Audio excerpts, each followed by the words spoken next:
warahmatullahi wabarakatuh. Kami dari kelompok 3 A01 yang beranggotakan Arlianti, Destia Bekti Fitriani, Dinati Sani, dan Nur Anissa Rahmi. Di sini kami akan menjelaskan panduan penggunaan modul pembelajaran matematika bagi anak berkebutuhan khusus, yaitu anak tunarungu kelas 2 SD. Jadi pembelajaran yang akan kami ajarkan kepada siswa berkebutuhan khusus yaitu anak tunarungu pada modul ini yaitu tema 5, benda dan hewan di sekitarku, subtema 4, hewan dan manfaatnya, pembelajaran 1. Memasuki kegiatan pembelajaran yang pertama yaitu ada kegiatan Ayo Membaca. Pada kegiatan ini siswa diarahkan untuk membaca cerita singkat mengenai hewan peliharaanku, di mana pada kegiatan ini guru akan menjelaskan terlebih dahulu menggunakan bahasa isyarat, lalu siswa menyimak apa yang telah dijelaskan oleh guru. Setelah itu, siswa diminta untuk membaca kembali mengenai cerita tentang hewan peliharaanku. Di sini ada ceritanya yaitu Via memelihara seekor kelinci. Setiap pagi ia membawa kelincinya bermain di taman. Kelinci Via berlari ke sana kemari. Saat berlari, kelinci Via terlihat sangat lucu. Via sangat bahagia dan menyayangi kelincinya. Setelah selesai melewati kegiatan pembelajaran yang pertama, kita memasuki kegiatan pembelajaran yang kedua, yaitu kegiatan Ayo Kerjakan. Di mana pada kegiatan ini, siswa diminta untuk menjawab soal mengenai cerita singkat pada kegiatan pembelajaran sebelumnya. Anak diminta untuk menjawab pertanyaan yang sudah tertera di dalam modul. Yang pertama ada pertanyaan, hewan apa yang dipelihara oleh Via? Lalu yang kedua, apa warna kelinci? Yang ketiga, berapa jumlah kaki kelinci? Lalu untuk pertanyaan selanjutnya, di sini pada kegiatan ini menanyakan kepada anak, hewan apakah yang anak sukai? Lalu apakah kamu mempunyai hewan peliharaan? Selanjutnya ada Ayo Berlatih. Pada Ayo Berlatih ini, mula-mula guru akan meminta siswa untuk bersama-sama membacakan sebuah teks. Bunyi teksnya adalah, Ayah Pia membuatkan kandang untuk rumah kelinci. Ayah Pia memotong papan, tempat tinggal kelinci berbentuk dari pola bangun datar. Selanjutnya, disajikan sebuah rumah kelinci yang terbentuk dari bangun datar. Yang pertama ada atap, atapnya ini berbentuk segitiga, lalu ada rumahnya yang berbentuk persegi dan juga ada pintunya yang berbentuk lingkaran. Nanti guru akan menjelaskan bangun datar apa saja yang ada di dalam rumah kelinci itu, yang membentuk rumah kelinci tersebut.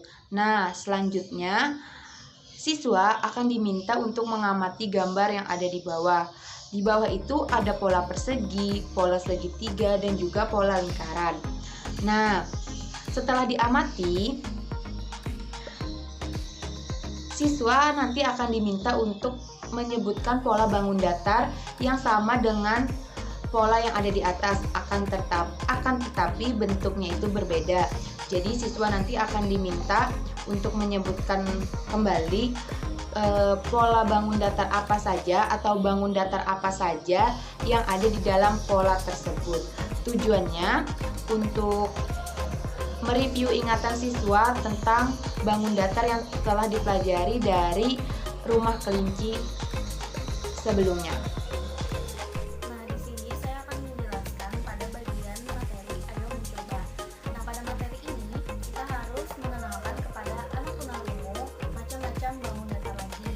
Misalkan seperti persegi panjang yang dimana sisi yang saling berhadapan itu sama panjangnya. Persegi dimana semua sisinya sama panjang. Ada juga segitiga, ada juga layang-layang, ada lingkaran yang tidak memiliki sisi dan titik pusatnya berada di tengah. Ada juga belah ketupat, trapesium, dan jajar genjang. Lalu setelah anak tunarungu sudah mengetahui macam-macam bangun datar, baru kita bisa meminta anak untuk menyebutkan contoh-contoh bangun datar yang ada di sekitarnya. Misalkan persegi, seperti contoh bendanya ubin atau origami. Lalu ada persegi panjang, contohnya meja yang ada di kelas atau juga papan tulis. Lalu ada segitiga, misalnya seperti topi yang digunakan pada saat ulang tahun maupun potongan pizza. Dan yang terakhir lingkaran, yaitu jam dinding ataupun koin. Untuk yang selanjutnya ada ayo menggambar.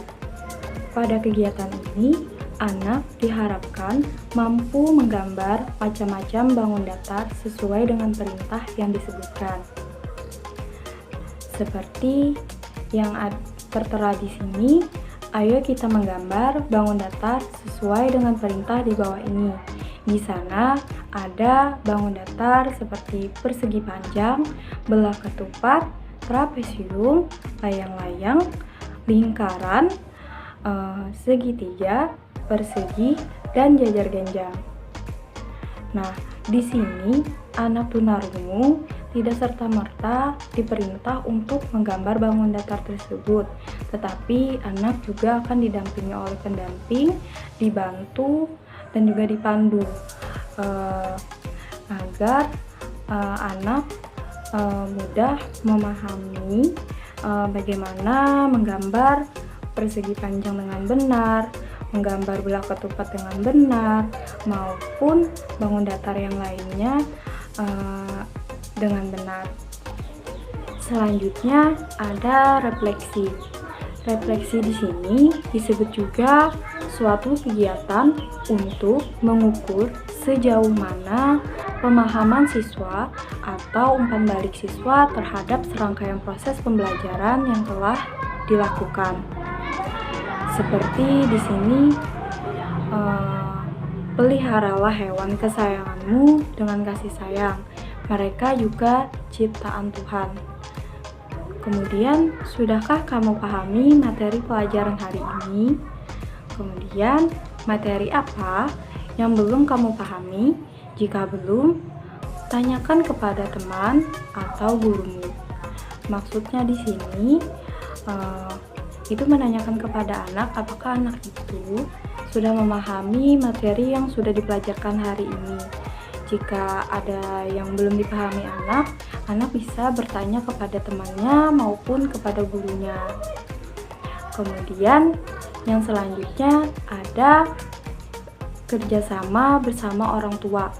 Nah, pada kegiatan ini, anak diminta untuk bekerja sama atau belajar bersama dengan orang tua mengenai tema pembelajaran yang sudah dipelajari.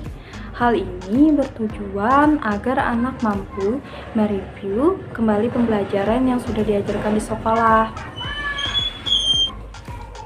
Seperti yang tertera di sana, ada mintalah penjelasan kepada orang tua tentang cara menyayangi hewan peliharaan dan menemukan benda-benda di sekitar yang berbentuk bangun datar.